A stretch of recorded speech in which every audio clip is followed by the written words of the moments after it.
August 12 വിശുദ്ധ Jane Frances de Chantal. 1572 ജനുവരി 28 ഫ്രാൻസിലെ ഡിജോണിൽ ജനിച്ച വിശുദ്ധ Jane Frances de Chantal 1641 December 13 visitation convent മൗലിൻസിൽ വെച്ച് അന്തരിച്ചു. ജെയിനുടെ പിതാവ് പാർലമെന്റിലെ പ്രസിഡന്റായിരുന്നു. 20 വയസ്സിൽ ബാരൻ ഡി ചാന്തലിനെ വിവാഹം കഴിച്ചു. 4 കുട്ടികളുണ്ടായിരുന്നു. 28-ാം വയസ്സിൽ ഒരു വേട്ടയാടൽ അപകടത്തിൽ ഭർത്താവ് മരിക്കുന്നതുവരെ അവളുടെ യുവകുടുംബത്തെ ആഴത്തിൽ സ്നേഹിക്കുകയും സേവിക്കുകയും ചെയ്തു. 1610-ൽ അവൾ ആൻസിലേക്ക് പോയി.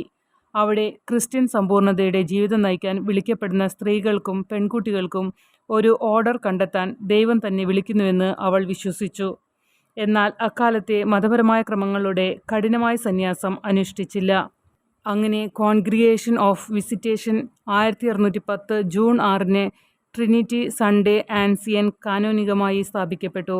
വിസിറ്റേഷൻ കന്യാസ്ത്രീകളുടെ ആത്മീയ പരിപൂർണതയുടെ രീതി വിശുദ്ധ ഫ്രാൻസിസിൻ്റേതായിരുന്നു. അവളുടെ ആത്മീയത ശക്തവും ശാശ്വതവുമായിരുന്നു. അവളുടെ ജീവിതത്തിൽ പരീക്ഷണങ്ങൾ തുടർച്ചയായിരുന്നു. ധൈര്യത്തോടെ സഹിച്ചു. അവളുടെ ജീവിതത്തിൻ്റെ അവസാന 9 വർഷങ്ങളിൽ അവളെ ആത്മാവിൻ്റെ വേദനയിലാക്കി. അതിൽ നിന്ന് മരിക്കുന്നതിന് 3 മാസം മുമ്പ് വരെ അവൾ മോചിതയായില്ല.